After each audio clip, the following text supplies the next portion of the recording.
This is a breakdown of the continuous damage on a ship called the California.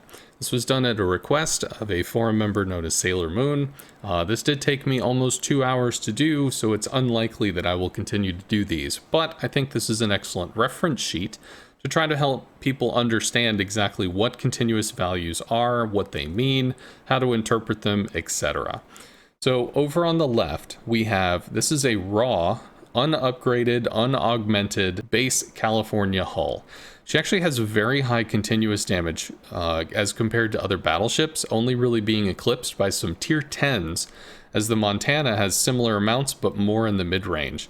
The tier 9 actually does not have these numbers, which was rather surprising to me. Anyway, you'll notice that there's a modifier here, 0.7, 0.75. What does this mean? Well, when Wargaming designed all of the AA mounts in the game, they attributed a certain amount of damage to them, which could be then modified to fit the balancing reasons or the balancing concepts that they wanted to adhere to. So since battleships have a lot of AA, rather than simply having them at monstrous numbers that they had to try to balance around, they decided to artificially reduce this into the numbers that they felt were more correct for the balancing situation they were approaching. So here we have 343 in the short range, 273 in the mid range, and 102.75 in the long. Now, if you go into the commander skills, you can upgrade by 10%.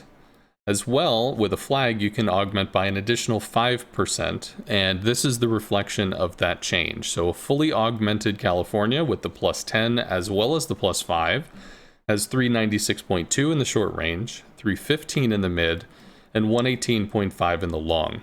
Now you have to remember that short, medium, and long range auras stack. That means that they all add together. So if we look here, we have the fully unupgraded, which is going to do 138.71 damage per second. But once you enter the mid-range, those two work together, and you'll see that it jumps up to 507.26. When in the short range, all three auras have overlapped up to 970.31. If we go down to the upgraded version, it's almost 190 DPS to 694 and then 1,327 DPS in the short range. But what does this actually translate out to? So we looked at the tier 8 and tier 6 plane health, which is going to be about 1,400 all the way up to about 2,600. This is going to be more rocket oriented. This is going to be more like bomber oriented or torpedo plane oriented. And of course, tier 8 carriers do have a heal on their torpedo planes.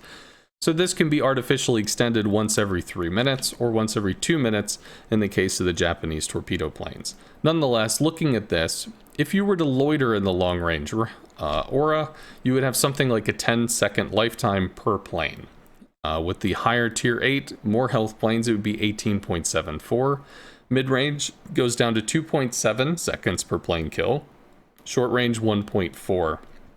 You can't loiter very long against something like this. And if you were to take bombers and stay into the short range aura, you would expect a bomber to die roughly 2.6 seconds each. With the upgraded, that goes all the way down to 1.96, and you can see the numbers in front of you. Now, what does this translate to in actual plane kills? We've got a 9 to 12 second engagement range here. How did I come up with that? I went into a training room and I used some rockets against a stationary battleship with the 5.8 kilometer range. And I also tried some bombers, and I came out with roughly 9 to 12 seconds, with about 50% of the time spent in long range, 33% of the time spent in medium range, and 17% of the time in short range. Now, one thing to note, this is with rockets and torpedoes. This is not necessarily with bombs. Bombs will tend to linger in the short range because dive bombers will go through an animation which will take them up and then bring them back down, which adds about 2 to 3 seconds to the engagement window, which, when dealing with an extreme amount of AA, does result in 1 or even 2 more plane kills, depending on how long you end up taking. So if we look at the 9 to 12 second engagement range, this is going to be that 9-second window for the 1,400 health plane. With the basic AA, it's going to translate out to about 3,600 damage, or roughly 2.6 plane kills, which is a lot. That is not insignificant. At tier 6, which this is expected to be, when striking a battleship, you would normally expect to lose about half a plane to 1 plane per interaction. 2.6, or if you add in the priority sector damage, bringing it up to basically 3, is a lot. That's a one-way strike. You don't get multiple strikes there, and you're probably losing an additional plane after striking as it leaves in the AA and probably gets burned down before it gets out. With the upgraded, it goes all the way up to nearly 5,000 damage, and again, if you count for priority sector, this is going to approach 4 planes for a single strike. So if you come in with 6, you're probably losing about 4 on the way in, and maybe even another 1 or possibly 2 on the way out for potentially 2 to 5,000 damage. This is an extremely brutal health trade in terms of the resources of a CV compared to what it could do to a ship that had less AA. Moving up to the tier 8 version, the 2600 health, we're looking at something like a 4801 with the longer engagement window of the 12 seconds, and with the fully upgraded going up to about 65-67 over that 12-second window, which is going to result in less planes, or less planes dead. Why? Because there's more base health. That does actually translate out, but again, with the priority sector, this kicks it up to about a 2-kill window, and this moves it almost to a 3-kill window.